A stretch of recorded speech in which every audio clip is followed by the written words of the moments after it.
Alapítvány programjában vesznek önök részt, mint sokatszor már itt államszorcos hajón, sokan önök közül régóta vendégeink vannak újak is.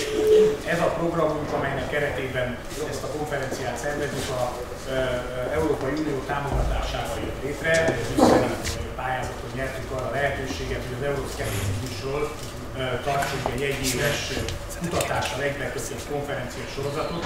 Nem csak Magyarországból vesz részt ezen az általunk koordinált programon, hanem Lengyelországban volt 2 ilyen típusú beszélgetésünk, Romániában volt ugyanígy 2 ilyen típusú beszélgetésünk, ami arról szól, nem egészen ma is arról szól, hogy merre tart Európa, mennyire kell félni vagy nem félni attól, hogy megerősödik az Európában nem hívők, nem Európában fantáziát nem látók ereje, akár az Európai Unióban a májusi választásokon.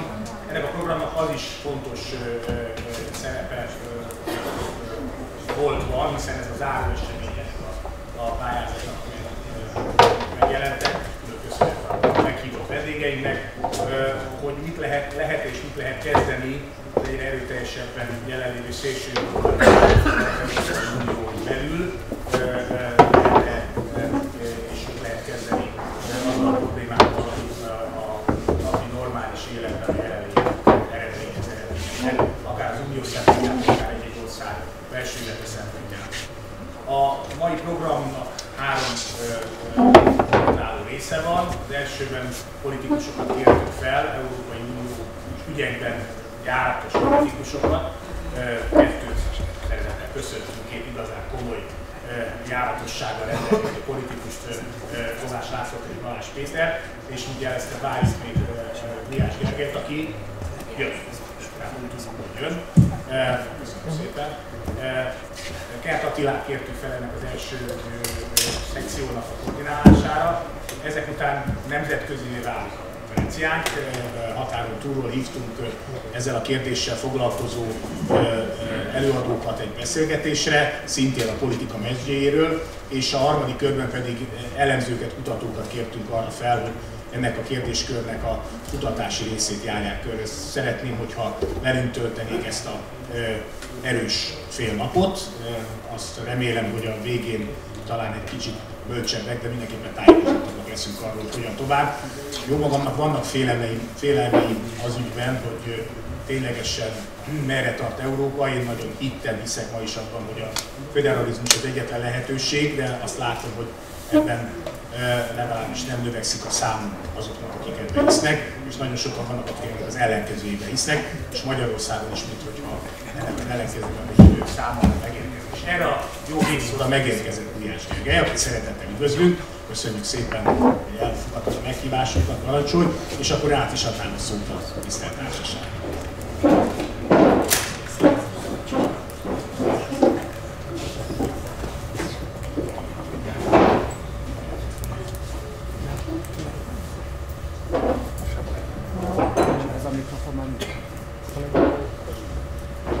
Jó napot kívánok!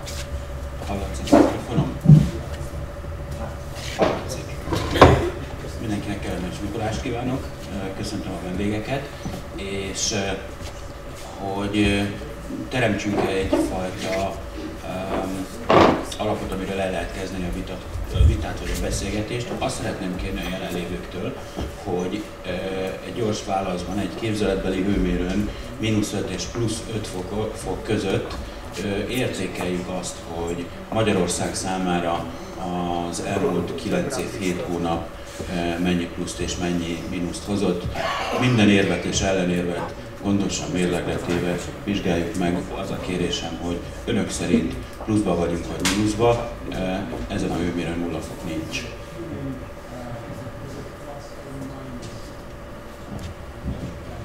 Jó reggelt kívánok! Bőven pluszba vagyunk. Mondjuk csak azért nem adok 5-öst, mert általában a szigorú tanárok se szoktak 5-öst adni, mert volt egy osztályfőnököm, az azt mondta, hogy fiacskám 5-ösre én tudom az anyagot, te legfeljebb 4-esre tudhatod. No, akkor egy +4-et. Én is a plusz tartományban keresem a jó választ. Azt gondolom, hogy Maga a szervezet kicsit el van hályasodva és öregedve, egy +3-ast adnék, de az előnyök mindenképpen messze felülmúlják a hátrányokat. Számmal fogok válaszolni, jó reggelt kívánok, elnézést kérek a késésért. Csak azt szeretném még a válasz számszerű megadása előtt rögzíteni, hogy nem mindegy, hogy azt értékeljük, hogy Magyarország milyen formában, milyen mértékben tudott élni a kínálkozó lehetőségekkel, vagy pedig azt, hogy az Európai Unióval mennyire vagyunk megelégedve. Én +1-et adok.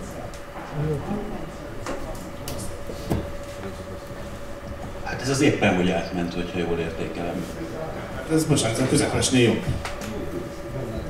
A 0 az a semmi. A -1 már azt lenne, tehát a kérdés úgy volt. El akartam kerülni azt, hogy ne számmal válaszoljak. A helyzet az, hogy szerintem Magyarország lényegesen jobban is élhetett volna az Európai Uniós tagságból adódó lehetőségekkel. Ha a kérdés az az, hogy az uniós csatlakozás mérlege ennek ellenére, vagy ettől függetlenül pozitív vagy sem, akkor egyértelműen pozitív. A kérdés nagyjából úgy szerettem volna feltenni, amikor azt mondta az édesanyánk, hogy fiam, megvettük tavaly neked azt a biciklit. Most jó az nekünk, vagy rossz az nekünk, hogy ott van? Ott porosodik a pincében, azzal jársz iskolába, sportolsz vele. Egyértelműen jó, hogy megvan, de ha a gyerek nem azzal jár iskolába, hogy ritkán használja, akkor máshogy. Jól érzem azt, hogy ebben a kijelentésben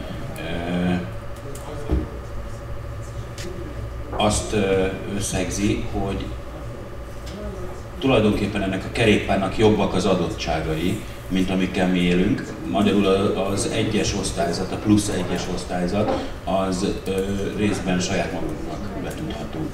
Így van, a kerékpár sem tökéletes, de mi sem vagyunk azok. Köszönöm szépen.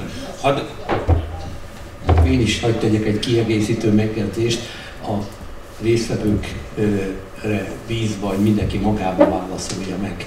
Mi lenne, ha nem csatlakoztunk volna, vagy mi lenne, ha most kilépnénk? Az jobb lenne, vagy rosszabb a jelenlegi helyzethez? Azt hiszem így pozitívabb a kép mindenképpen.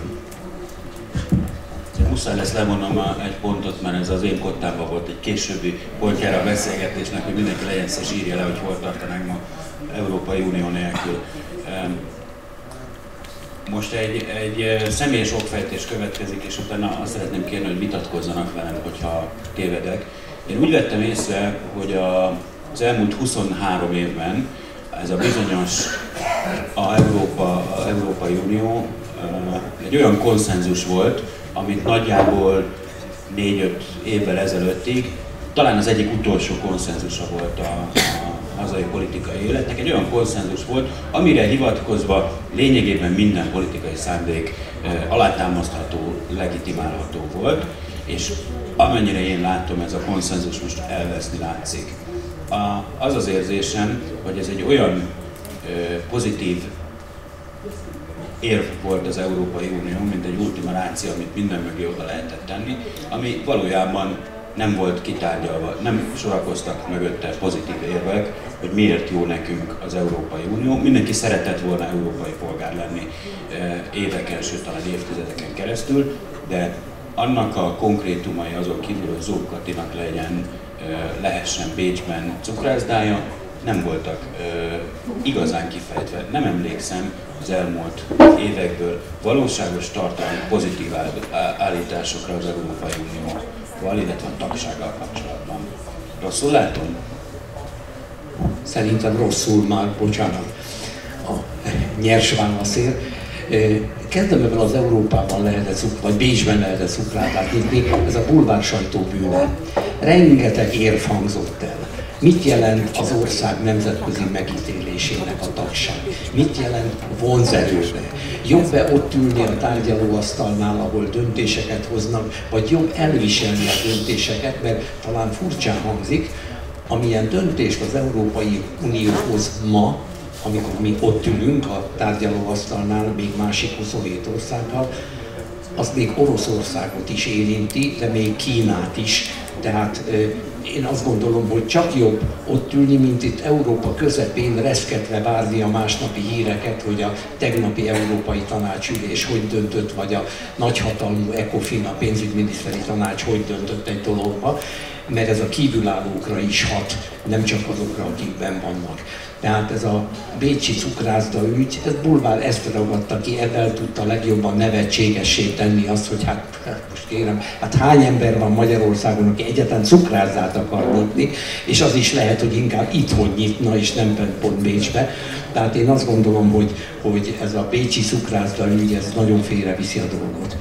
Avval is vitatkozok, Attila, hogy azt mondtad, hogy konszenzus volt 23 évig. Hát azért ez a konszenzuson belül sok árnyalat volt. Hadd idézzem jelenlegi miniszterelnök urat, aki korábban nagyon sokszor mondta, hogy megvizsgáltuk, talán valamivel több az előnye, mint a hátránya. Hát ez egy nagyon-nagyon messze van szerintem a reálistól, mert nem valamivel több az előnye, hanem sokkal, de sokkal több, mint a hátránya. Én egyébként igazából hátrányt nem is tudok mondani. Tehát előnyöket hosszan, hátrány. A hátrány az, hogy jobb lenne kívül lenni. Hát mi az, ami jobb lenne nekünk kívül egy 10 milliós országnak, mint ennek a több mint 500 milliós egységesnek mondott, azért nem annyira egységes belső piac tagjai lenni.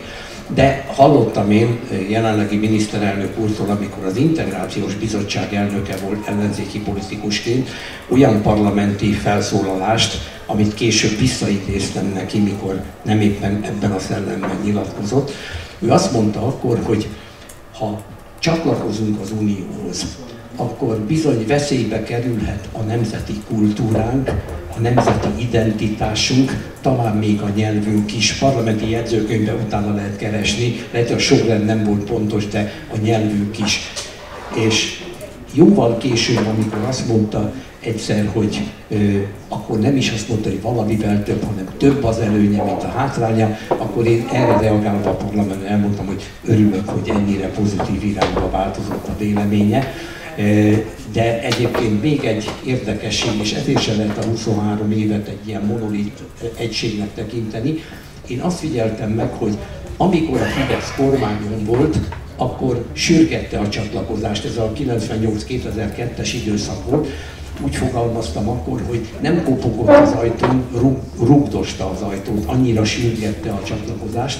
Amikor ellenzékben volt, akkor nem volt ilyen sürgős. Ha rossz indulatú lennék, azt feltételezném, hogy talán azt szerette volna, hogy inkább akkor csatlakozzon Magyarország, amikor ő írja alá a csatlakozási szerződést, és nem valamelyik ellenzéki, akkor ellenzéki vagy kormány oldalon álló, de a másik oldalon álló politikus.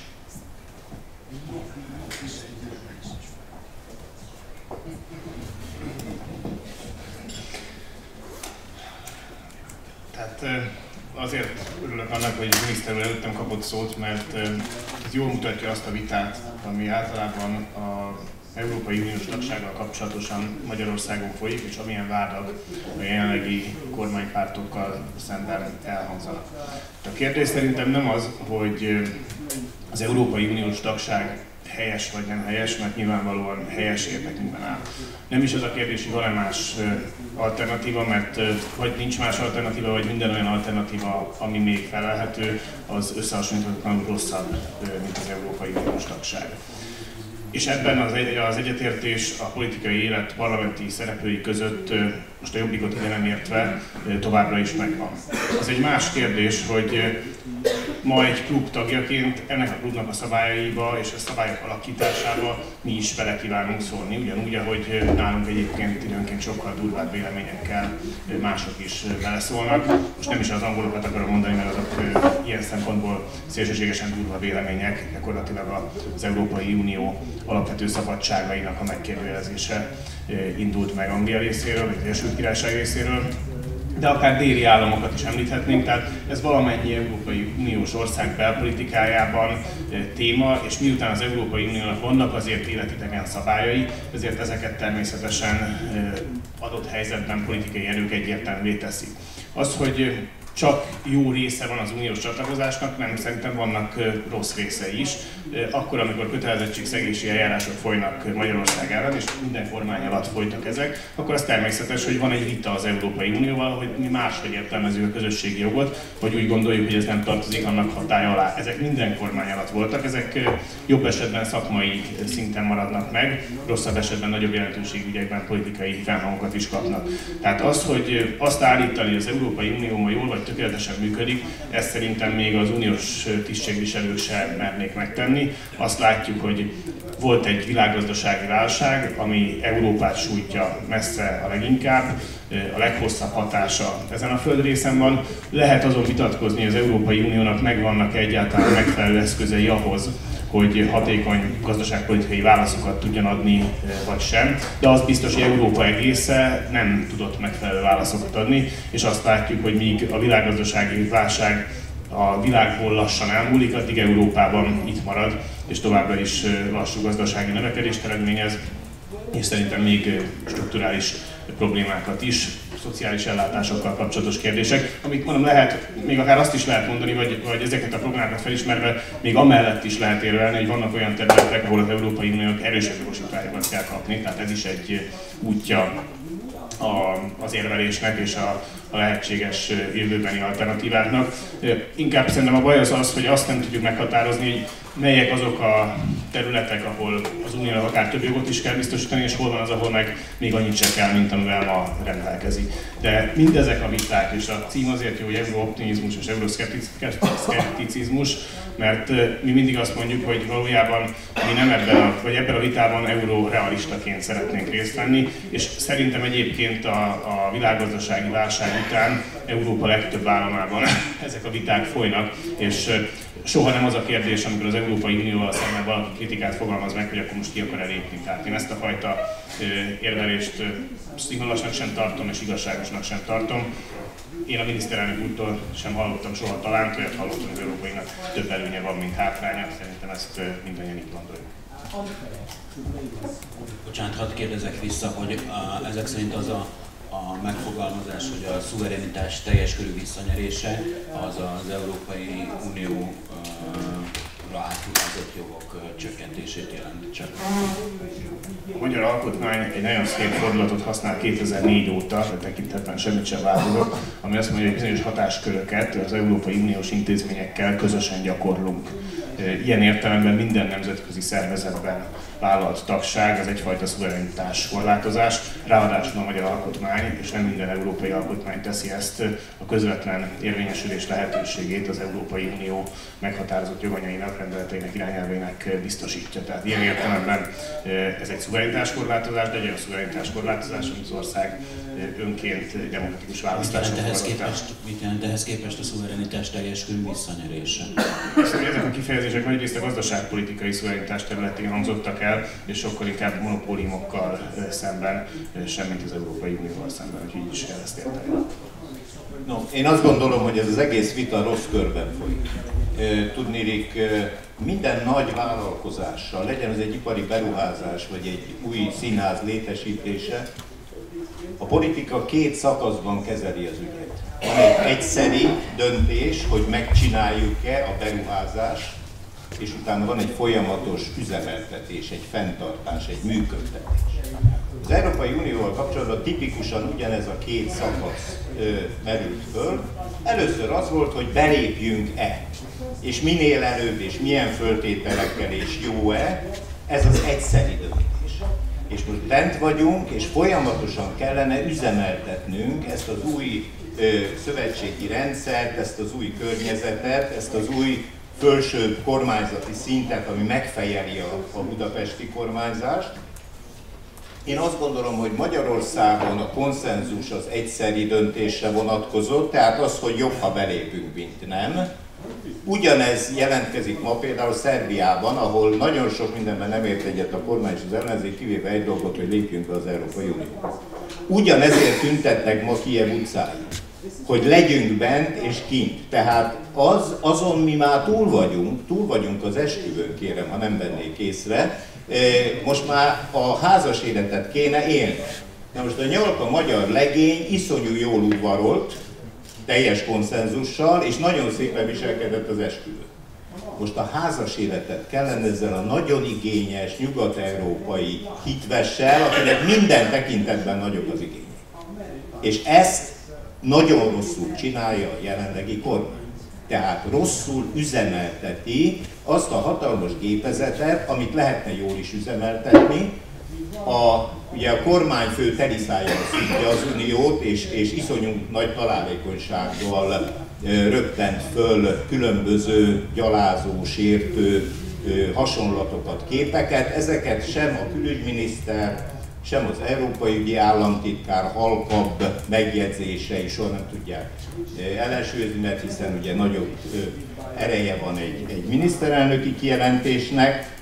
Nekünk ma abban kéne jeleskednünk, hogy hogyan kívánjuk az Uniót belülről javítgatni, kikkel tudunk összefogni ennek érdekében, és hogyan tudjuk a magyar érdekeket a lehető legjobb szövetségi beágyazottságban képviselni és előrevinni. Erre van néhány jó példa, volt például a magyar EU elnökség alatt is néhány egészen kitűnő példa, és több a rossz példa, amikor elszigetelődve, másokat sértegetve, magát az Uniót is kétségbe vonva, semmit nem tud megoldani, kószeráj, stb. Bezzeg a kelet, és közben úgy próbálkozunk máshogy, hogy nem hasznosítjuk ezt az uniós hátteret. Tehát én azt gondolom, hogy itten egy egészen más hozzáállással sokkal jobb eredményt lehetne kihozni ugyanebből, mert ugye két szakasz, egyébként 23 évre vonatkozott a kérdés, a 23 év azért tagolódik, mert volt 15 éve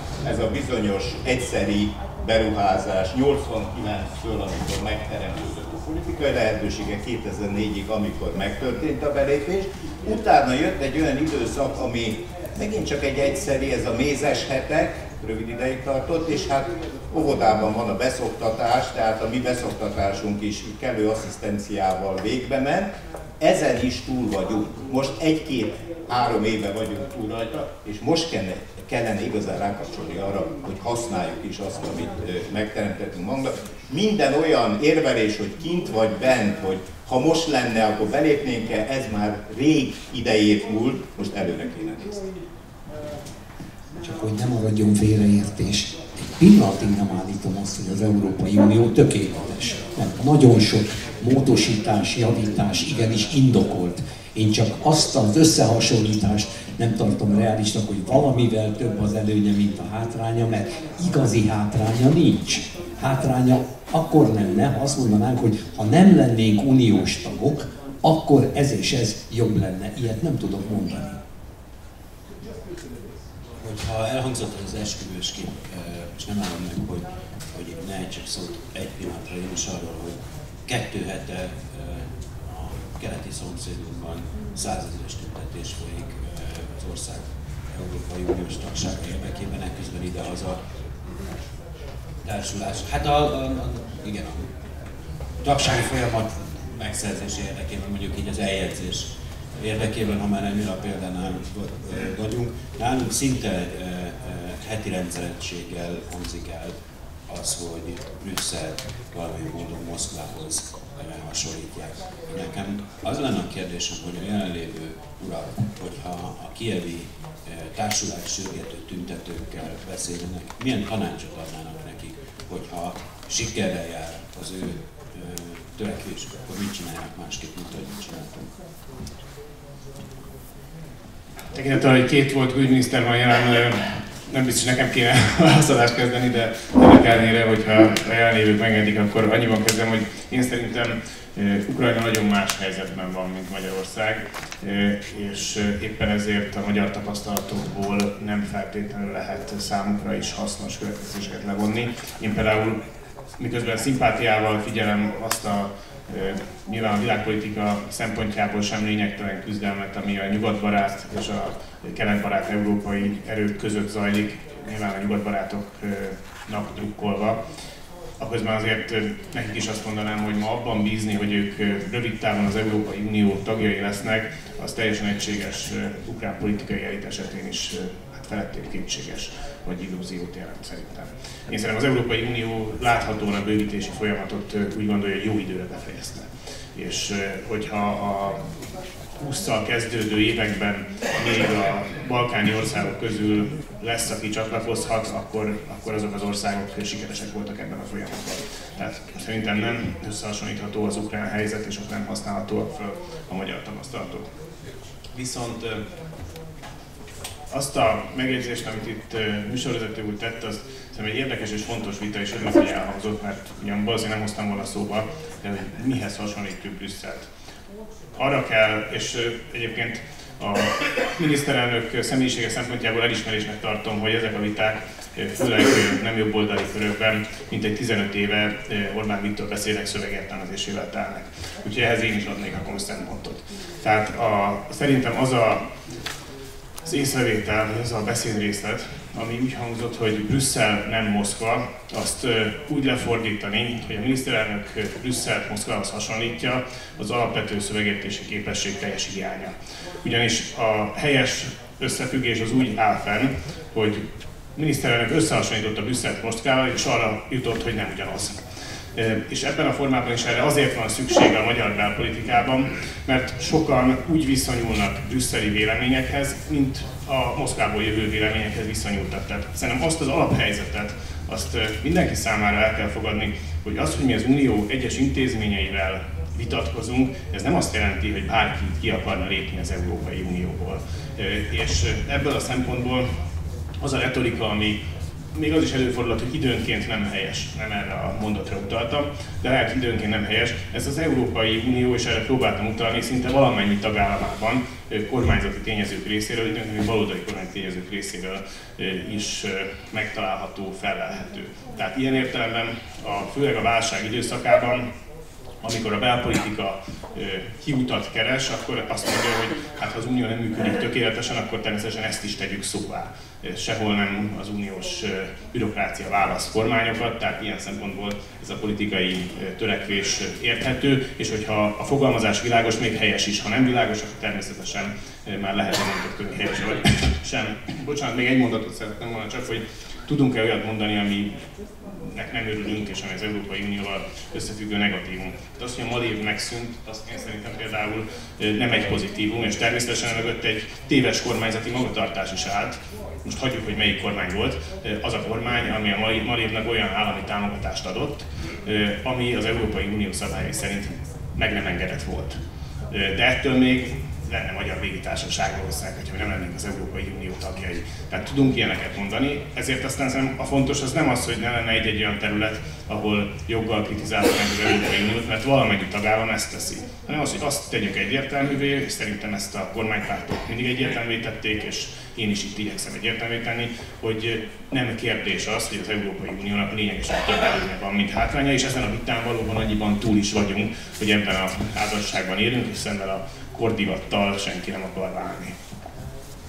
Én azért a kérdésre válaszolnék, tehát azt mondanám az ukrán kollégáknak, hogy egy, tartsanak ki, kettő, hogyha sikerül a társulást ügyesen megcsinálniuk, és majd egy szép napon esetleg eljutnak a tagsági tárgyalásokig, akkor érvényesítsék az ország hatalmas súlyát és geopolitikai jelentőségét. 3. Próbáljanak hidat verni az EU és Oroszország közé, mert még mindig nem értjük egymást, két nyelven beszélünk, elbeszélünk egymás mellett, és nem alakult ki az EU és Oroszország között egy olyan együttműködés, ami ma Európában mindkét félnek hasznos lenne.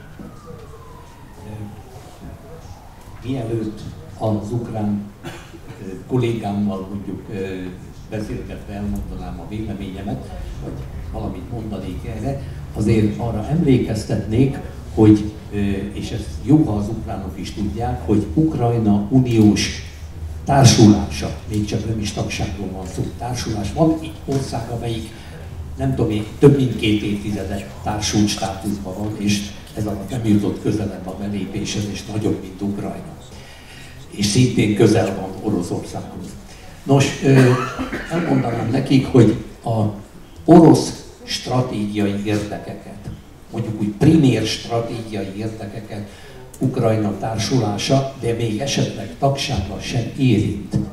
Putyin ragaszkodását a kritika és ellenvélemény nélküli hatalomhoz, azt korlátozza. Bizony, mert a gazdasági egy uniós tagállamot, mondjuk Ukrajnát, már nem tudna se gázáral zsarolni, se más fenyegetés kilátásba helyezésével zsarolni. Ennyiben sérti nem is annyira Oroszország, Putyin elnök hatalmi Ukrajna közeledése.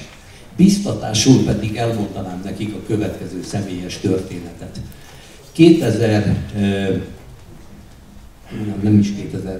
97 tavaszán, ha jól emlékszem a dátumára, Horn Gyula miniszterelnök kíséretében Oroszországban voltam, ahol az akkori orosz miniszterelnök Csernomyrdin rendkívül ellenségesen reagált arra, hogy Magyarország, bár még akkor nem voltunk kiválasztva a 3 NATO-hoz csatlakozó ország között, csak mondjuk nem hivatalosan sejtettük, hogy nekünk jók az esélyeink, Csernomyrdin már erre az esélyre is rendkívül ellenségesen reagált.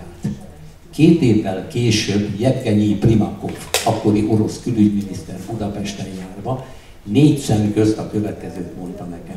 László, Magyarország NATO tagságát, akkor már folytak a tárgyalások, fait accompli-nak tekintjük.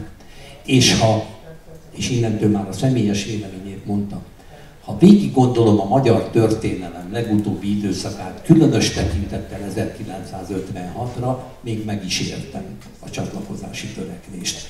Ebben bíztatnám az ukrajnai kollégát, hogy azért változnak a dolgok, és Oroszország sem teheti meg, talán még Putyin elnök sem, hogy a realitásokat nem érlegelje.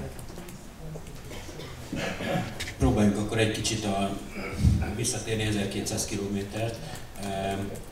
Ahhoz, hogy ezek az osztályzatok jobbak legyenek, min kéne változtatni idehaza, és főleg ami talán izgalmasabb, hogy mit kellene megpróbálni változtatni a feltételeken, illetve az elhályasodott unió apparátus és politikai szervezetek működésen.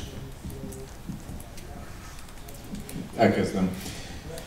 Szóval az Európai Uniós tagság iszonyúan kitágította a mozgásterünket. Hatalmas mértékben, és ennek a legnagyobb része tulajdonképpen tetszik, még a mostani kormánynak is tetszik, ha nem is mindig vallja be. Ugye az egyik, ez a nagyon sokszor idézett a termelési tényezők szabad áramlása, mindenki kívülről fújja. Egy nehézsége van, hogy egy sokkal fejlettebb piacra nyitott bejárást, el voltunk kényelmesedve a KGST-nek, ültünk a felső szintjén, az NDK-val és Csehországgal együtt, és most átkerültünk egy olyan övezetnek a alsó peremére, amelyik sokkal erősebb és versenyképesebb nálunk. Ezt győzni kell, de emiatt nem szitkozódni kell, hanem fölnőni a feladathoz, amire van néhány egészen kitűnő példa. A második, a költségvetési és növekedési többlet is nagyon tetszik mindenkinek. Az, hogy egy csomó pénz áramlik ide, az, hogy kapunk növekedési impulzusokat a saját fejlődésünkre. Jön a harmadik, ami egy kicsit kétérű, ez egy megnövekedett szabály és intézményrendszer. Egy csomó új szabály rakódott rá a magyar törvényekre, és egy csomó új intézmény nyílt meg előttünk. Ebből az intézmény általában tetszik. Még az is, aki utálja az Európai Unió, tetszeleg abban a szerepben, hogy most Brüsszelből nyilatkozik és onnan üzenget hazafelé. Ami nem tetszik és egyedül nem tetszik, ezek a szabályok. Az, hogy egyesek belenéznek és beleszólnak abba, ami a Magyar Királyság területén történik. Gulyás Gergely nagyon pontosan és helyesen mondta, hogy ez a táguló szuverenitása, az együttesen gyakorolt szuverenitás hallatlan távlatokat nyitott meg előttünk, és egyben kényszereket is. Döbbenten néztük, amikor az első cseh elnökség szembesült a mali válsággal, és szegény csehek iszonyú rosszul vizsgáztak. Tehát kiderült, hogy fogalmuk sincs az afrikai politikai helyzetről. Közben én hallottam magyar szakértőket konferencián kitűnően értékelni a mali helyzetet. Tehát hirtelen beleszólást kapunk olyan ügyekbe, aminek a közelében nem jut egy 10 milliós szárazföldbe ágyazott ország, ami nagy esély, és végül olyan táguló időhorizontot kaptunk, amiben hosszú távra előre lehet nézni. Ugye ez egy nagyon nagy váltás volt, itt megint elválik egymástól a csatlakozási időszak, amikor mindig a következő fordulót vagy a következő fejezet lezárását vártuk, és az a szakasz, amikor messze előre tudunk tervezni, semmivel sem kisebbek a kockázati tényezőink, mint Franciaországnak, Svédországnak vagy másoknak, meg ugyanabban az egységben mozgunk a nagyvilágban. Ezekkel mind lehetne élni, és mondom, én úgy látom, hogy egyedül a plusz szabályok és az intézményi beleszólás, felügyelet az nem tetszik, az összes többi tetszik, csak hát ez így együtt egy csomagban kapható.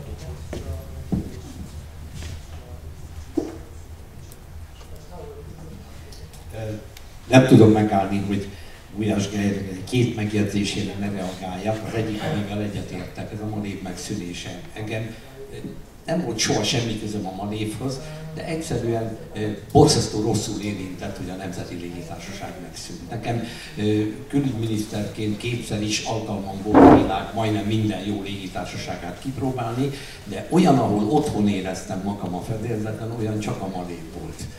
Tehát a manév megszűnését egy nagy hibának tartom, de erről nem az Európai Unió tehet. Az Európai Unió szabályai nem kellett volna áthágni, vagy olyan látszatot kelteni, és az akkori magyar kormánynak, én nem tudom, én akkor Brüsszelben voltam ezekben az években, nem tudom mekkora volt a felelőssége, de az eredmény rossz. A manév megszűnése abszolút negatív dolog.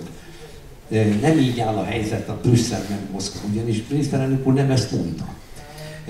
Pontosan tudom idézni, vagy majdnem pontosan azt mondta, ahogy nem fogadtunk el ultimátumokat Bécsből, és itt a szövegösszefüggésből kiderült, hogy nem a mai Ausztria fővárosáról, hanem a Habsburg Birodalom fővárosáról volt szó, ahogy nem fogadtunk el ultimátumokat Moszkvából, és nyilván nem a mostani Moszkváról, hanem a Szovjetunió széthullása, a magyarországi rendszerváltás előtti Moszkváról van szó, ugyanúgy nem fogadunk el ultimátumokat Brüsszelből is. Hát ez nem azt mondja, hogy Brüsszel nem Moszkva. Biztos Gulyás Gergely föl tud idézni olyan megjegyzését miniszterelnök úrnak, amikor azt mondta, hogy Brüsszel nem Moszkva, de először ez ebben a kontextusban hangzott el. És ez pontosan az azonosságra, méghozzá egy nagyon csúnya azonosságra, amikor egy birodalom fővárosa osztogatta a szerencsétlen gyarmati sorban lévőknek a parancsokat, és ezt hozta összefüggésbe, hogy ugyanúgy Brüsszelből se fogadunk el. Hát ez igenis egy azonosság Brüsszel és az egykori Bécs és az egykori Moszkva között. Nagyon helyesen tette miniszterelnök úr, később korrigálta, és éppen az ellenkezőjét mondta, mert hát ez egy szerencsétlen megfogalmazás.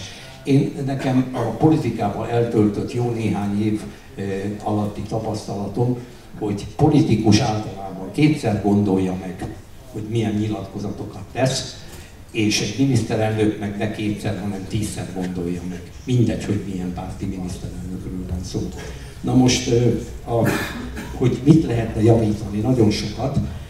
Például tovább növelni a döntéshozatal demokráciáját és átláthatóságát. Mert valóban az az igazság, hogy nagyon nehezen érthető, sőt nem érthető, meg átláthatatlan az átlag állampolgár számára, hogy Brüsszelben mi is történik. Az egyik ilyen közkeletű félreértés, és ebben az unió kommunikációja a hibás, meg nyilván a nemzeti kormányok is, hogy úgy tüntetik föl a bizottságot, hogy az tulajdonképpen a gonosz, amely össze-vissza dönt mindenféle hülyeséget a tagállamok érdekei ellenére. Kérem, 5 évig voltam a bizottság tagja, a bizottság semmilyen döntést nem hoz. A bizottság kezdeményez, csak olyan dolog kerülhet az Európai Parlament napirendjére, amit a bizottság oda terjeszt. Most már ez megváltozott a Lisszaboni szerződésben, mert ha 1 millió állampolgár nem egy országból, az összesből tesz egy javaslatot, hogy ezt és ezt a kérdést az Európai Parlament vizsgálja meg, akkor a bizottság ezt automatikusan be kell, hogy terjessze az Európai Parlament elé. Tehát javult a döntéshozatal demokratizmusa, de nyilván lehetne tovább. Aztán az is fontos, hogy ez a bizonyos együttdöntés meg vétójog ügye. Ugye korábban is sok nehézséget okozott, hogy vannak témák, amiben a konszenzus alapszabály. ilyen volt, és hát éppen most is ilyen, csak sok kivétellel az adópolitika. Amikor én megkaptam ezt a területet, nagyon hamar rájöttem arra, hogy hát ez egy szörnyű dolog, hogy az első tapasztalatom, szinte az első ülése az ECOFIN-nek, a pénzügyminiszteri tanácsnak, aminek a munkájában 5 évig részt vettem, elhangzott egy nekem nagyon észszerűnek tűnő javaslat, és egyszer csak az egyik ország pénzügyminiszter azt mondta, hogy nem, az ő ország ebben nem ért egyet. És kész. És legnagyobb meglepetésemben semmilyen érv nem hangzott el, nem ért egyet, levesszük napirendről. Én ezt egy súlyos féknek éreztem, és örülök neki, hogy szűkült a köre azoknak a témáknak, ahol egyetlen ország egyet nem értése el tud kaszálni valamit. Néha félreértésen alapszik. Ugye miniszterelnök úrral személyesen nem volt alkalmam megvitatni, de több miniszterének mondtam, hogy mondja már meg miniszterelnök úrnak, hogy amikor ő az adóharmonizáció ellen érvel, akkor, hogy mondjam, ágyúval lő verébre, ugyanis az a bizonyos adóharmonizációs javaslat, amit még én hát szorgalmaztam, és amit aztán német-francia egyetértéssel egy szűkebb körbe be is vezettek, ez az adó alapszámításnak az egységesítése volt, nem az adó kulcsoknak. Csak valamiért, és nem egyedül a magyar miniszterelnök, más miniszterelnökök is félreértették, félremagyarázták, ők az adó kulcsok harmonizációjára gondoltak, az tényleg nem lenne helyes, és ezen ágában nem lenne azt mondani, hogy ha egyszer a társaság, és ez a társasági adóra vonatkozik, nem a személyi jövedelem ha valaki azt javasolná, hogy minden ország a német vagy a francia magas társasági adókulcsot vezesse be, ez abszolút nem tartanám jónak. De az, hogy az adóalap kiszámítása az ne 27 vagy most már 28 féle legyen. Gondolják el, hogy ez mekkora versenyelőnyt ad az Egyesült Államoknak, ahol 50 szövetségi állam 50 féle adókulcsot használhat, de egyformán kell kiszámolnia azt az alapot, amire aztán ez a különböző adókulcs ráépül. Egy japán befektető, egy kínai befektető, egy indiai befektető számára ezért az Egyesült Államokban sokkal egyszerűbb befektetni és cégeket alapítani, mint az Európai Unió tagállamaiban. Járt nálam jó néhány európai, de világméretű cég, Michelin például, vezérkar. És konkrét számokat mondott, hogy nekik mekkora plusz kiadást jelent, hogy a Michelin minden tagállamban jelen van, vagy kereskedelemben, vagy gyártásban, és 27 féle módon kell kiszámítani az adóalapot. Na most egy Michelin ezt kibírja. De beszéltem olyan magyar közepes vállalat vezetőjével, tulajdonossal, akinek például ez már meglepődtem, 10 vagy 11 uniós tagállamban van jelen. És mondja, hogy neki ez egy nagy teher, hogy adószakértőket kell alkalmazni, hogy eligazodjanak a különböző adóalapszámításban. Ebben nekem főleg egykulcsos adórendszert bevezető országok pénzügyminisztereivel volt vitám, mert azok meg attól féltek, hogy a nagy munkával kialakított egykulcsos adó, aminek a lényege, hogy minél szélesebb legyen, minél kevesebb kivétellel, érthető okokból, hogy ez kerülne veszélybe, aztán meg tudtam nyugtatni őket, hogy ehhez senki nem nyúlni. És volt például litván miniszterelnök, aki tőlem tudta meg, hogy nem arról van szó, hogy az adókulcsokat akarjuk egységesíteni, amikor Litvániában járva mondta, hogy hát ő ebben nem ért egyet, de mondom, miniszterelnök, senki nem akar ilyet. Hát akkor mit akar?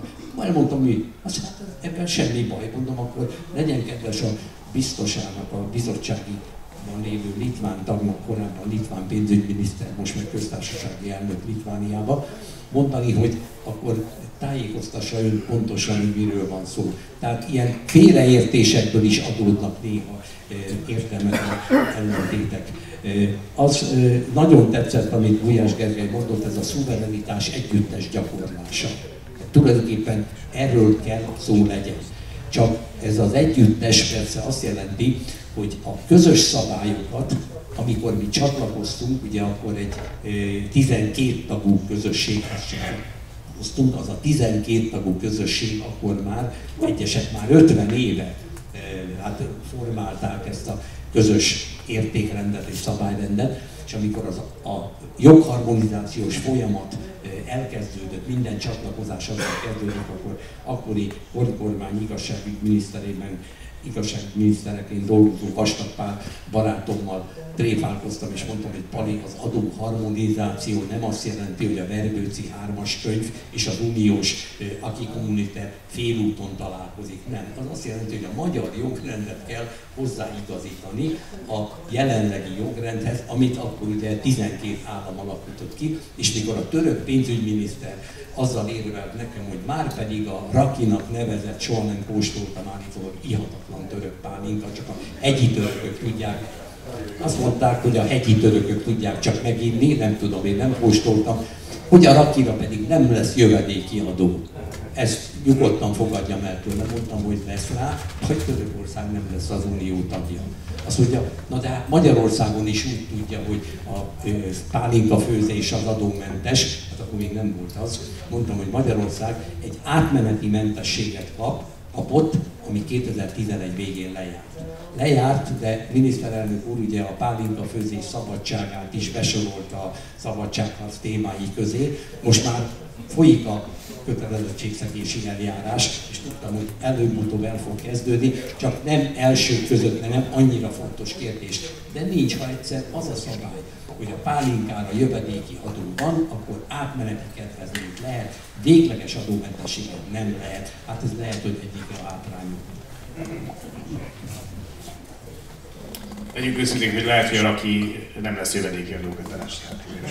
Számoljunk itt lehetőséggel. Amit a magyarországi, vagy az Európai Unió hasznait illeti, és hogy Magyarország milyen formában tudja ezeket a mostaninál jobban hasznosítani. Szerintem ami nagyon fontos, ezért az átlag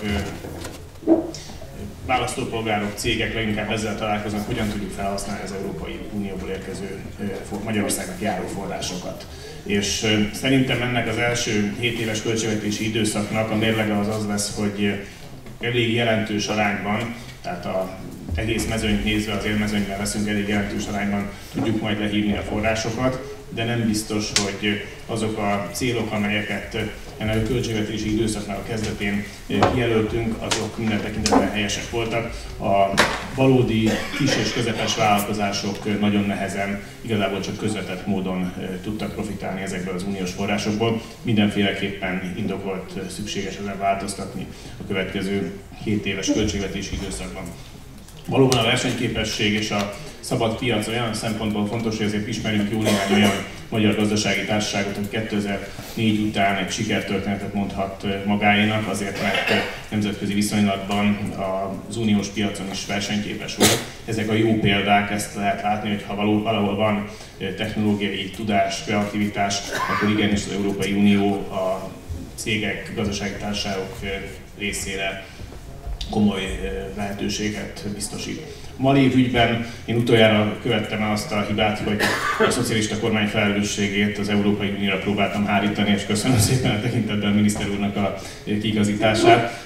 Tehát én csak azt jeleztem, hogy ezek a szabályok azért kötelezőek ránk nézve, hogy nincs állami támogatás, ilyen formában burkolt állami támogatás egy nemzetközi versenyben résztvevő cégnél, mert az Európai Unió tagjai vagyunk, de mondjuk a földek forgalmára vonatkozó szabályok sem feltétlenül Magyarország érdekében állnak, mint ahogy egyetlen egy olyan állam érdekében sem, ahol lényegesen olcsóbb a termőföld, mint a nyugat-európai térségben. Nem akarok erre a vitára hosszan visszatérni, hogy mit mondott a magyar miniszterünk és mit nem, mert azt látom, hogy irigylésre méltó intellektuális frissességgel a nem feltétlenül politikailag belemegyetértők sokkal jobban ismerik, sőt szó szerint tanulják az Orbán beszédeket. Én ezt egy pozitív folyamatnak tartom, és mivel én viszont nem vagyok ennyire szorgalmas, ezért lehet, hogy nem is tudok minden vitában ezen a területen helytállni. Az biztos, hogy amit idéztem, az egy Orbán beszédben elhangzott, és az is biztos, hogyha valaki mondjuk egy bajor miniszterelnököt a sörsátorban hallgat, hogy Krölle Gergely államtitkár úrtól ezt kölcsön vegyem, akkor ennél cifrább dolgokat is fog hallani. Akkor, ha már végül is egyetértés mutatkozik abban, hogy ez a bizonyos hőmérő a pozitív tartományban van, és eddig itt is csak negatív példa hangzott el a Malév esetében, hogyha a választókat, a választóikat, a vitapartnereiket meg akarják győzni. Mik a pozitív példák? Szóval mi az, amiben jók vagyunk, mi az, amiben sikeresek vagyunk ebben a kapcsolatban? rendszerben. Én most nem talán pozitív példát is mondtam, pont azt mondtam, hogy ahol megfelelően felkészültek vagyunk és a verseny szabadságával élni tudunk, ott számtalan magyar ember, magyar gazdasági társaság javára jelent az Európai Unió jó lehetőséget, ahogy ez is egyértelmű. Ma Magyarországon fejlesztésre fordítható források jelentős része, 90% fölötti aránya az Európai Unióból érkezik. Ez nem támogatás, tehát az már egy felfogásbeli különbség, vagy remélem, hogy már nincs is ilyen különbség, hogy ez Magyarországnak jár, meg illeti a csatlakozásból adódó előny, de természetesen az Európai Unióval együtt járó, és nagyon nagy mértékben teszi lehetővé azt, hogy olyan infrastrukturális fejlesztések történjenek, amelyeket egyébként az elmúlt 7 évben láthattunk, tehát ezek olyan pozitívumok voltak, amiket én eddig is említettem.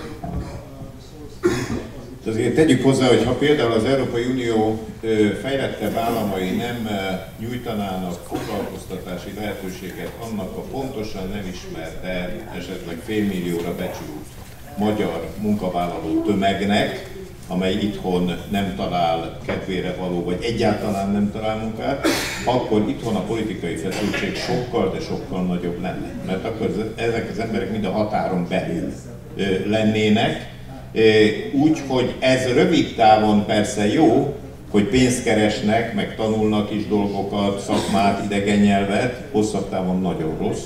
Ugyanakkor, mert ha nem jönnek haza záros határidőn belül, akkor az ország ezáltal szegényedik, és ugye a hazai foglalkoztatás pedig a minden kudarca pillanatnyilag levezethető az Európai Unió csatornáin keresztül, de ez hosszabb távon nem megoldás. És nagyon sok mindennel van így.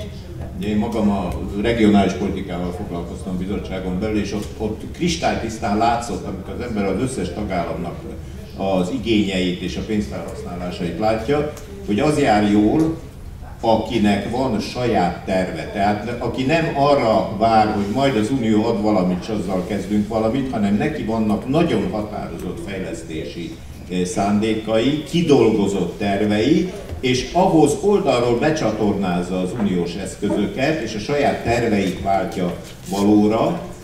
Továbbá én az uniós szempontból arra következtetésre jutottam, hogy minél jobban elaprózódik a Brüsszelből jövő alapok tagállami felhasználása, annál több a veszteség. Minél több kézen megy át. Én nagyon fontosnak tartom a kis- és középvállalatok megsegítését, kivált Magyarország esetében, de nem biztos, hogy ezt brüsszeli vezénylésű pénzekről kell megoldani. Az a jó, hogyha a brüsszeli pénzeket, és ezt én Brüsszelben is képviseltem, a lehető legnagyobb projektekre használjuk, mert ott a legkisebb korrupciós lehetőség, ott a legjobb az átláthatóság, és ezzel tehermentesíti a nemzeti, a regionális költségvetéseket, és azok jutnak aztán levegőhöz és pénzhez, hogy a minél kisebb terveket valóra váltsák, de amikor az asztalomon ott volt Brüsszelben, hogy egy új tantermet kell építeni egy vidéki iskolához, akkor az ember elborzad, hogy jövök én ahhoz, hogy erről döntést hozzak, arról a megyének kellene, vagy még az alatt kellene dönteni, mert onnan látják, hogy kell-e az a tanterem, vagy nem kell. És európai méretekben van nagyon jó példa a jelenlegi új közlekedési koncepció, azokat a hatalmas, nagy multimodális vonalakat kell tudni támogatni, amelyek több államot kapcsolnak össze, és ami nélkül egyik sem ér semmit külön-külön, csak együtt. Tehát általában olyan projekteknek van értelme, közgazdasági tartalma, politikai létjogosultsága, amely az unió dimenzióiban mozog, és több országra kiterjedő projekteket tud valóra váltani, mert azt egyedül nem tudjuk megcsinálni.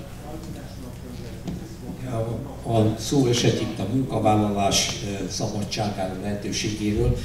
Nem esett még szó, egy másik szerintem fontos kérdés, ez a tanulás. A külföldön tanulás azonos feltételekkel.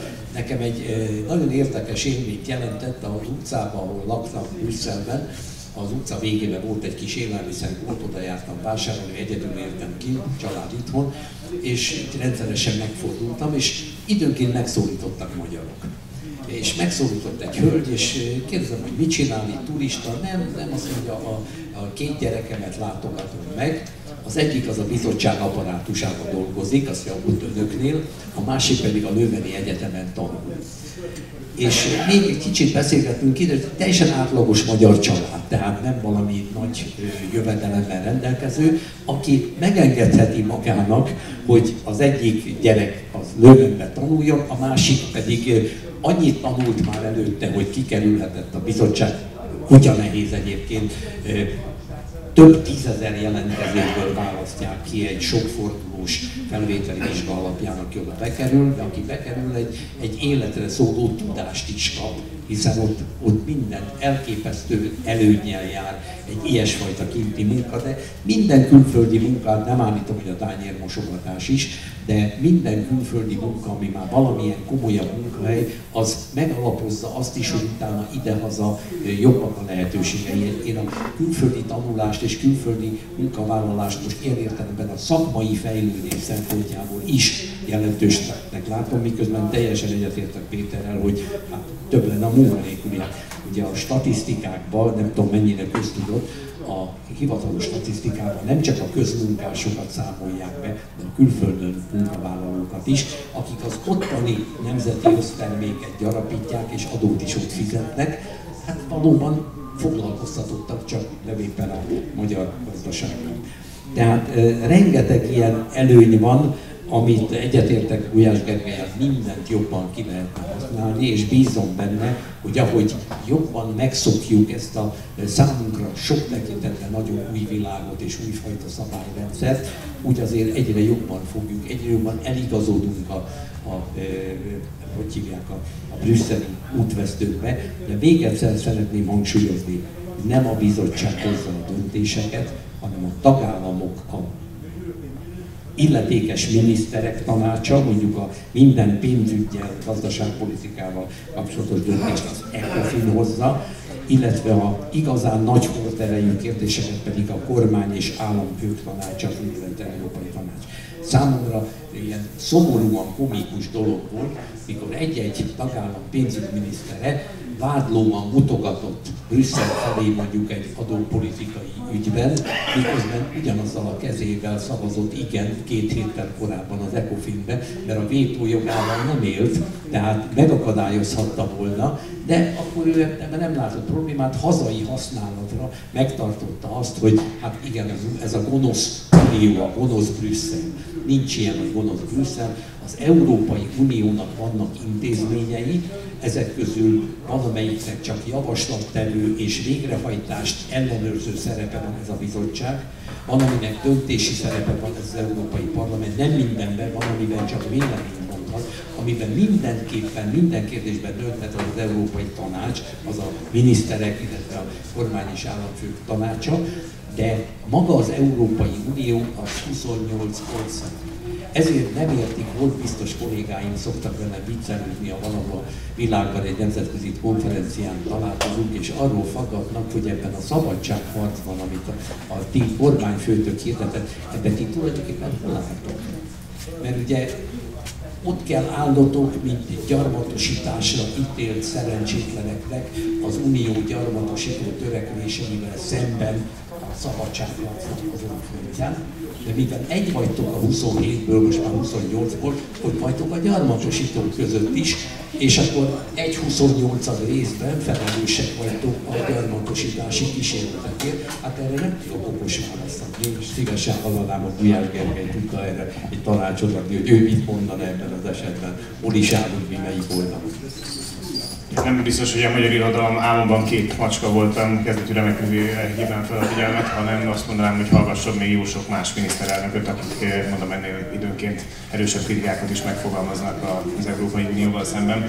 De azért, ha szabad kitérnem a munkaerő szabad áramlásával kapcsolatos kérdésekre, nem csak azért, mert ez egy aktuálpolitikai vita is lett, hanem mert hosszú távon is van jelentősége. A KSH-nak van ma a leghitelesebb, az is becslés, de a leghitelesebb becslése arra vonatkozóan, hogy mennyien dolgoznak magyar munkavállalók külföldön. Ez a legfrissebb statisztika szerint kb. 380 000 embert jelent. Ami a statisztikát illeti arra vonatkozóan, hogy aki külföldön dolgozik, az számíthat-e a magyar munkavállalók közé, ez azzal a pontosítással igaz, hogy fél évig számít. Tehát, hogy elhagyja az országot, és külföldön vállal az Európai Unió területén munkát, akkor fél évig számít. Nem ez a kormány változtatott rajta, ugyanígy volt korábban. Hogy alakult a munkavállalási hajlandóság, külföldi munkavállalási hajlandóság a magyarok körében, de azt látni, hogy ennek a 380 000 főnek mintegy fele, valamivel kevesebb, mint a fele 2010-ig hagyta el Magyarországot, annak ellenére, hogy a Schröderi 7 év az átmenet fenntartására az csak 2011. május 1-ével járt le. Kétségkívül számtalan állam, már korábban például Anglia, már korábban szabaddá tette a piacait a munkaerő vállalása kapcsán, tehát ilyen értelemben előtte is voltak már olyan nyugati piacok, ahol minden további nélkül munkát vállalhattak magyar munkavállalók. Először is ez a folyamat jó vagy rossz, arra érdemes válaszolni. Az, hogy valaki külföldön munkát vállal, az addig szerintem jó, ugyanúgy, hogy az is jó, hogyha valaki részben legalábbis külföldön tanul. De hogyha ez azzal jár, hogy utána soha nem tér vissza Magyarországra, akkor ez a folyamat rossz és káros, és ráadásul, hogyha az elvándorláson belül különösen nagy az agyelszívás, az pedig rendkívül negatív. És azért ilyen jelek is vannak, tehát az egyik legnagyobb feladat az az, hogy legalább ott, ahol lehet kormányzati programokat indítani, az agyelszívás megakadályozására, ott legyen lehetőség Magyarországon is arra, hogy hasonló körülmények között lehessen kutatni, dolgozni. Azzal nehéz mit tenni, hogy a szakmunkás bérek azok nem lesznek német vagy angol színvonalon 5 vagy 10 év múlva, attól függetlenül, hogy egyébként Magyarországon éppen milyen kormány lesz hatalmon. Az a kérésem, hogy az utolsó 10 percben beszéljük egy kicsit a jövőről. Hogyan látjuk ennek az Európai Uniónak a jövőjét, és mondjuk 3 pontra hívnám fel a figyelmet. Ezen belül lehet-e, szükséges-e és lehetséges-e a bürokrácia áramvonalasítása? Lehet-e, szükséges-e és lehet-e a politikai döntéshozatali mechanizmusoknak az egyszerűsítése és a közelebb hozása az Unió polgáraihoz? És kell tartani az Európai Unió kettészakadásától. Ez alatt értem egyrészt Nagy-Britannia törekvéseit, másrészt pedig a most már egyre többször elhangzó különböző néven illetett, mégis csak egyszer itt van, azt úgy nevezték el, hogy kétsebességes Európa kialakulásától. Szóval ettől kellett tartani.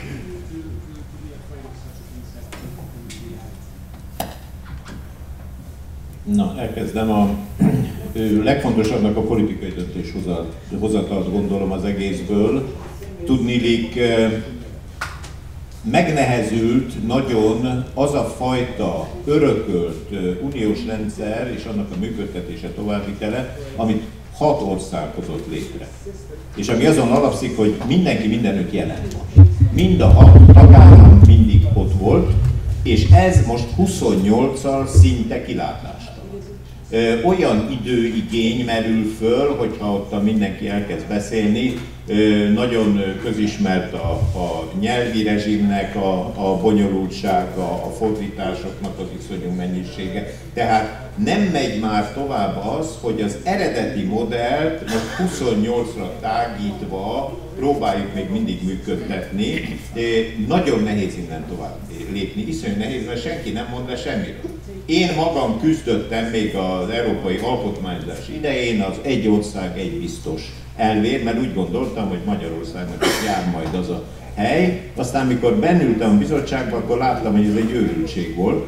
Tudniillik, a biztosok egy részének van komoly munkája, más részének kevésbé komoly, harmadik részének komolytalan, és nagyon sok példát lehetne még felhozni arra, hogy a politikai döntéshozatal, vagy mindig a tagállamok szava a legelső, az, hogy akkor lehet, nem sokára szavazunk majd az Európai Parlamentre, hát ott is magyar példán is számtalan olyan eset van, hogy itthon a párt megszűnik, de a képviselője kint van, vagy a pártja elengedi, sőt kitagadja a képviselőit, de az azért vidáman tovább szolgálat és fölveszi a fizetését. Akkor az, hogy fügyszóra hívnak haza, már 2 köztársasági elnök is került ki, ugye a kinti Fidesz frakcióból. Nagyon örülök annak, hogy EP képviselőkből lesznek itthon nagy méltóságok, de az utódlásuk az már teljesen önkényesen történik, nem csak nálunk, másod is. Tehát az, hogy egyszer egy párt megnyert bizonyos számú helyet, és akkor onnan úgy cserebeléli az embereit, ahogy azt az ő pillanatnyi belső érdekeit megkívánják. Na most a választók ezt mondják. Aki egy picit is érdeklődik, azért ezen elgondolkodik. Kezdve attól, hogy május 25-én megint pártlistákra fogunk szavazni, és nem emberekre, és el kell fogadni azokat, akiket oda föl. Most erről még itt hosszan lehetne beszélni. Nagyon érdekes új időszak küszöbén állunk, és ez némi reményt is ad. Az, hogy január 1-én megindul az új 7 éves költségvetés, ez egy nagyon nagy stabilitást jelent. Az, hogy jövőre megválasztjuk az új EP-t és hivatalba lép egy új bizottság további 5 évre, ettől nagyjából az intézmények 2019-ig, a költségvetés 2020-ig kikövezi az utat és lehet menni előre. Tehát van mozgás. Van mozgástér nem csak a következő kormánynak, ha és amennyiben kitölti a 4 évét, hanem még azok utáninak is. Tehát ez pontosan a fordítottja annak, ha valahol hallottam, hogy megkötöm nem csak a következő, hanem a következő 10 kormány kezét. Itten inkább lehetőséget ad az uniós mozgástér a következő másfél kormánynak, hogy tudjon tervezni és tudjon előre menni. Ehhez nagyon kellene persze ez a bizonyos nemzeti minimum vagy nemzeti konszenzus, hogy legalább néhány fontos dologban próbáljunk meg egyetérteni, aminek a pillanatnyi politikai feltételei a nullához közelebb. Brüsszeli bürokráciáról én nem beszélnék. Én azt gondolom, hogy ez egy szamárság, már elnézést. A számtalan tanulmány bizonyítja, hogy egy közepes német városnak több bürokratája van, mint az Európai Uniónak, hogyha mindenkit beleszámolunk. Vannak kinövései, amiket le kellene nyesegetni, nagyobb következetesség kellene a káderek kiválasztásában. Nekem nagyon nem tetszenek a 2x5 évet szolgáló biztosok, már az 5 év is egy picit gyanús, ugye ez is stabilitást akart vinni, de minden kormány túlérnek az 5 éves biztosok. Ha rajta múlna, én 3 évre korlátoznám, és nem lehetne újra választani, vagy újra delegálni a biztosokat, akkor sokkal közelebb lennének a kormányokhoz, és a valósághoz, és jobban igyekeznének. De az, hogy az a Barroso, aki nem tündökölt nagyon fényesen, a második 5 évét is megnyerte, és még tudnánk sorolni néhány biztos, aki igazán nem remekelt, és 10 éve vagy azon felül van, ez semmiképpen nem növeli a bizalmat, és nem növeli a dinamizmus. Az, hogy az Európai Parlamentben egyszerűen nem lehet megnyitni. Ugye, mert nincs kormánypárt és ellenzék, a politikusok a Nemzeti Parlamentben naponta viszik a bőrüket a válsághoz. És naponta kell megküzdeni azért, hogy kormányon maradjon, már hogyha a választók is kellő érdeklődéssel figyelik az egész ügyet. Az Európai Parlamentben túl nagy a biztonság, túl kicsi a kockázat. És a kettészakadása egy mondat, már rég ketté szakadt az Unió. Egyrészt törvényesen, mert van eurozóna is van, azon kívüli van Schengeni zóna is van, azon kívüli.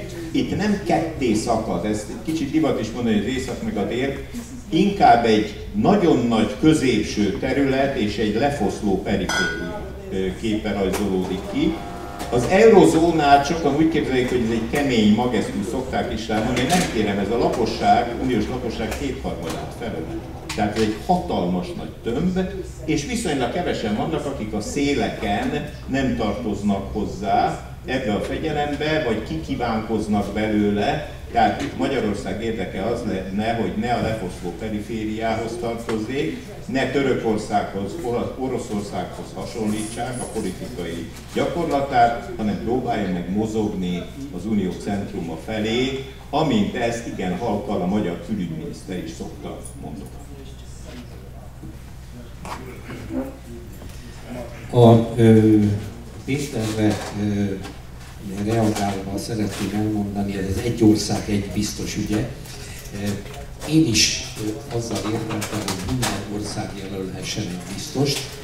És amikor ebben érveltem, akkor Günther Verheigen német biztos, akkor már mind a ketten azok voltunk, azt mondja, László, de hát te pontosan tudod, hogy egy biztos nem képviselheti az országa érdekeit. Nem is lehet azt a fogalmat használni, az én országom vagy az én hazám. Egyszer fordult elő az osztrák volt külügyminiszterasszony kolléganőm egy vita hevében megkockáztatta azt, de Ausztria érdeke, vagy az én hazám érdeke, és akkor nagy csend támadt, mindenki elkezdett kuncogni, Barroso szigorúan ránézett, és azt mondja, illetve hát az az ország, amelyet én a legjobban ismerek, mert ez az elfogadható kifejezés. Na most Günther Verheigen azzal érvelt, László, hát úgyse képviselheted a saját országod érdekeit, akkor miért kell, hogy minden országnak legyen? Mondom, azért Günther, mert azt, hogy nem képviseli egy biztos a saját országa érdekeit, azt ő tudja legjobban, és ne te döntsd el, hogy hogyan ne képviselje egy biztos a saját ország érdekeit. Én változatlan azt mondom, hogy az országok egyenjogúsága az igenis szükségessé teszi. Egyébként biztos sokan tapasztalták meg ugyanazt a munkakört. El lehet látni napi 2 órában nagyon kényelmesen, és nem dől össze a világ, és lehet 16 órát is dolgozni, akkor se dől össze a világ, de az utóbbi teljesítmény nyilván jobb szokott lenni. Tehát amikor én kikerültem, és megkaptam ezt az adóterületet, akkor sokan azt mondták, hogy ez egy jelentéktelen terület, mert nincs az uniónak adópolitikája, nincs az ördögöt. Egy csomó dolog harmonizált, egy csomó dolog a harmonizálás útján van, arról nem beszélve, hogy annyi dicséretet életemben nem kaptam, és még kevésbé fogok, amit jó néhány ország pénzügyminiszterétől kaptam, az adócsalás elleni harcban tett javaslatokért és konkrét lépésekért, ahogy zártuk be a kamatadó kikerülésének kiskapuját, és egy sor más áfacsalás és egyébben. Messze nem tökéletes a helyzet, de sokkal jobb, mint mondjuk 5 vagy 10 évvel ezelőtt volt. Tehát ott is meg lehet találni, és el lehetett volna úgy is, hogy az ember nem kezd menni ez semmit, akkor nem hibázik, és ha nem hibázik, akkor nincs semmi probléma. Tehát én azt gondolom, hogy bőven lehet találni minden munkaterületen fontos kérdéseket, és akkor nem válik fölöslegessé a jelölési jog. Péter említette Barrosót. Hát igen, Barroso egy alkú eredménye volt. Volt egy nála sokkal jobb képességű jelölt, Chris Patten, Péter is ismertet, egy hihetetlenül tehetséges, jól felkészült, azóta bánatában az Oxford University-nek a rektora, tehát Oxfordban vezeti a világ egyik legjobb egyetemét. Tehát kérdeztem tőle, hogy Chris, hát te jelölt voltál, miért nem te lettél azzal László rossz országba születni? Ugyanis Anglia, vagy hivatalos nevén Egyesült Királyság, joggal van euroszkeptikus országként és közvéleményként elkönyvelve, és úgy gondolták, hogy nem tenne jót az európai integrációnak, ha pont egy angol lenne a bizottság elnöke. Ismerve őt, szerintem ő nem az angol álláspontot képviselte volna. Én ideálisnak azt a bizottsági elnököt tartom, aki ambiciózus és aki nagyon tekintélyes. Mondjuk Jacques Delors ilyen volt, a bizottság kétszer volt elnöke, francia, előtte gazdasági miniszter volt, mai napig őt emlegetik, mint a legnagyobb formátumú bizottsági elnököt. De hogy egy ellenpéldát is mondjak, ő nem volt bizottsági elnök, és egy kistermetű, halkszavú ember, Jean-Claude Juncker, a luxemburgi miniszterelnök, aki az eurozóna elnöke volt egészen a közelmúltig, hihetetlenül nagy tekintélye volt. Még a 2 méteres, 120 kilós német pénzügyminiszter is odafigyelt, mikor Jean-Claude Juncker valamit mondott. Az ilyen politikusok valók szerintem bizottsági elnöknek, vagy akár egy-egy bizottsági posztra is. Ami a Attila kérdését, ez a kétsebességes kettőszakadás, hát kettőszakadásnak én nem látom veszélyét, akkor már az egyenlő az unió megszűnésével, de a kétsebességes Európa az most is létezik. Én korábban, mielőtt a bizottságnak kezdtem dolgozni, nagyon elleneztem azt, hogy kétsebességes Európa. Az ugyanis egy exkluzív kétsebességes Európa lett volna, ahol a régi nagyok megmondják, hogy ki tartozik az első sebességbe, vagy az első osztályba, és kik azok az országok, akik a másodosztályban. Ezt nem tudom elfogadni. De azt a fajta kétsebességes Európát, ami inkluzív, befogadó jellegű, nyitott jellegű, és azt mondja, És tulajdonképpen ez a megerősített együttműködésnek hívott szabály, ez ezt célozza, hogyha a tagországok egyharmada elkezd egy együttműködési formát kísérletképpen, de nyitva hagyja az ajtót minden további csatlakozásra, ezt az Európai Unió megengedi. És szerintem ez azért jó, mert a lassan haladók, vagy lassan haladni akarók nem fékezik le azokat, akik gyorsabban haladnak, és később rájönnek, hogy mégiscsak az a jó, hogy gyorsabban haladunk, és akkor ők is csatlakozhatnak, tehát nem örök időre vannak kirekesztve ebből. Én ezt egy jó, rugalmas formának tartom, ami előre viszi az unió fejlődését.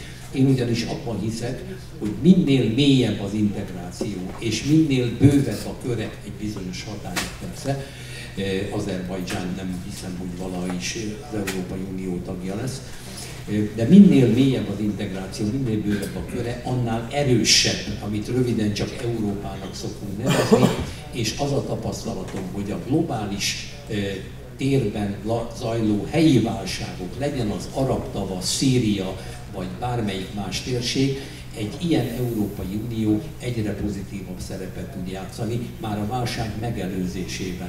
Mert az az értékrend, amit az Unió képvisel, az csökkenti a válságok kirobbanásának a lehetőségét. Az arab tavasz egyik tanulsága éppen a demokratikus országok közössége, legyen az Unió és NATO számára az, hogy nem kell támogatni pusztán gazdasági megfontolásokból diktatórikus rendszereket, mint Kadhafi Líbiája és még a többi érintett ország, mert ezek nagyon stabilnak tűnnek, és aztán pillanatok alatt összeomlanak, és az összeomlást az bizony vér is kíséri.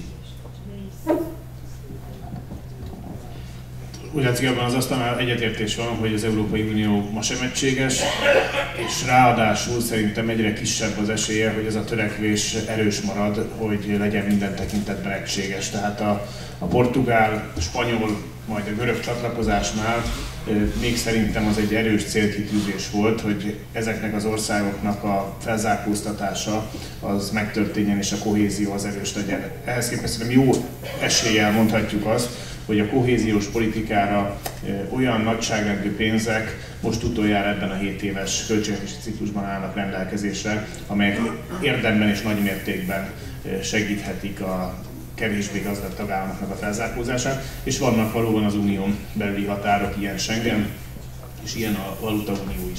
Szóval ha Magyarország helyzetét nézzük, akkor mi azért a legtöbb ügyben együttműködni a közép-európai térség országaival, a visegrádi országokkal, vagy akár kibővítve még néhány országgal tudunk, és fontos is, hogy egy ilyen lobby erő legyen az Európai Unión belül, de sokszor elmondott, hogy a visegrádi négyek szavazati joga az Európai Tanácsban az nagyjából megegyezik Franciaország és Németország szavazati jogával, tehát ez egy erős együttműködés, egészen pontosan megegyezik Németország és Franciaország szavazati jogával, tehát ez erős érdekérvényesítésre lehetőséget ad. Ezek az államok nagyjából hasonló bajokkal, nehézségekkel szembesülnek, tehát az mindenféleképpen fontos, hogy itt a jó együttműködés az országok között az megmaradjon.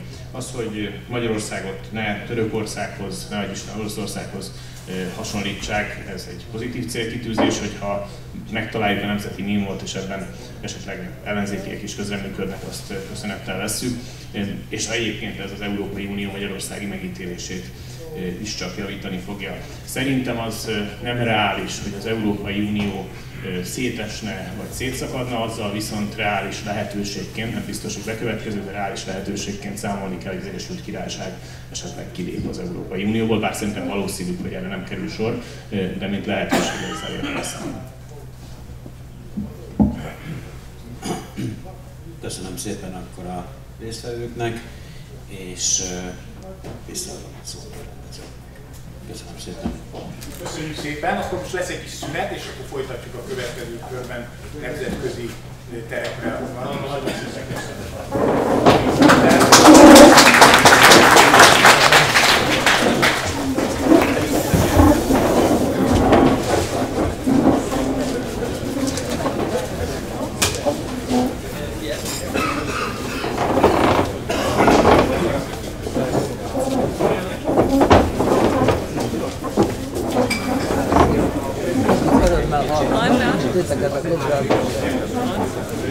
Igen. Lehet, hogy inkább valaki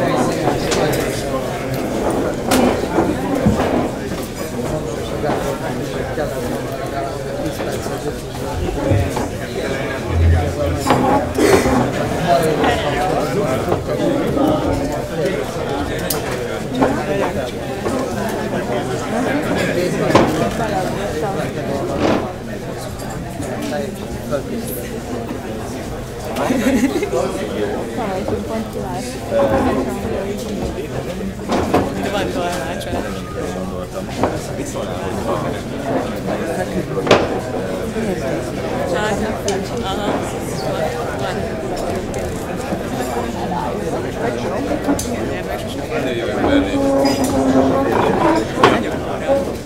Kicsit így ki.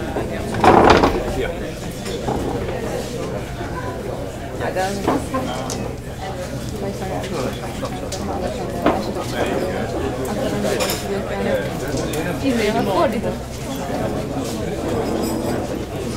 Minden egyben legalább.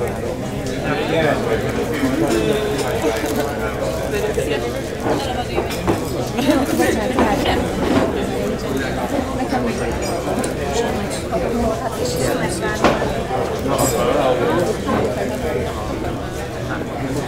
meg nem tudom,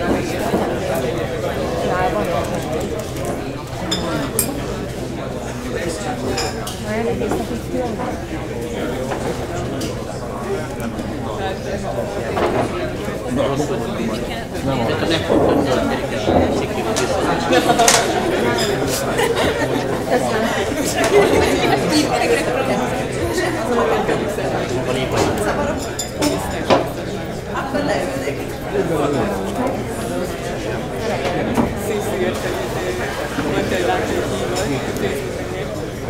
Szerintem is fél óráig ordítottam neki. Mi bajom van valami? Bajom, mi bajom? Hogy itt kell tenni? Hogy kell már, de hogy hiszem.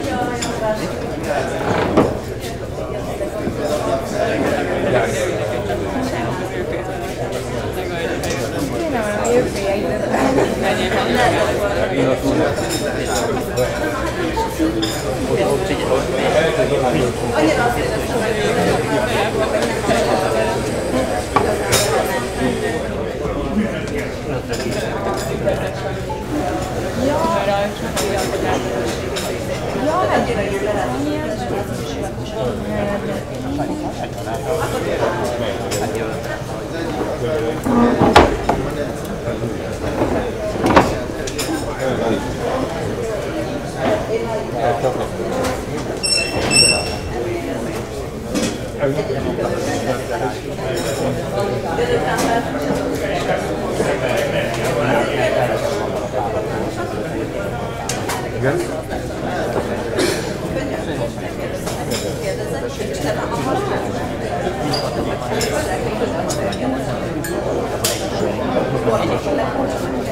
Igen, neki legalább érzem, legalább lehet, hogy